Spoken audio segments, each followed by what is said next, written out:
सुबह की धुंध में सूरज अभी पूरी तरह निकला भी नहीं था कि खेतों के किनारे हल्की हल्की रोशनी फैलने लगी। ठंडी हवा में गीली मिट्टी की खुशबू घुल गई थी। गांव के पश्चिमी किनारे पर एक छोटा सा घर था, कच्ची दीवारें, छत पर प्लास्टिक की चादरें और आंगन में बैल बांधा हुआ।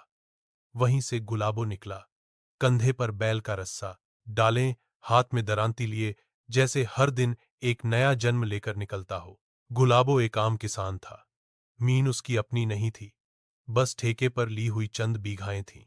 मगर उसके दिल में मीन के लिए जो मोहब्बत थी, वह किसी मीनदार से कम नहीं। उसके बाप ने कहा था, बेटा, मीन से प्यार करना, मीन धोखा नहीं देती। बस वही बात गुलाबों के दिल पर खुद ही हो गई थी।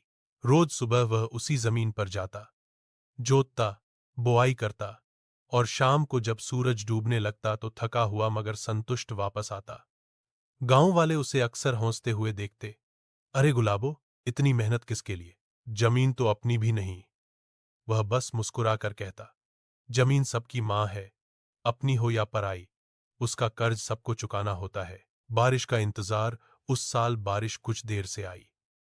आसमान हर रोज बादलों से ढूंक जाता, मगर बूंद न गिरती। गांव के कुएं सूखने लगे। लोग कहने लगे, अब की बार फसल नहीं बचेगी। गुलाबो हर शाम आसमान को देखता, जैसे दुआ मांग रहा हो, ऐ मौला, दो चार बूंदें तो दे दे, बीज मर जाएंगे।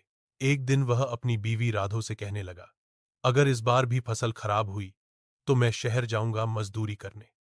राधो ने चूल्हे में लकड़ियां रखते हुए कहा, जाएगा तो जरूर, मगर याद रख, जमीन छोड़ने वाला कभी चैन से नहीं सोता। गुलाबो खामोश हो गया। वह जानता था, राधो सच कह रही है। शहर का काम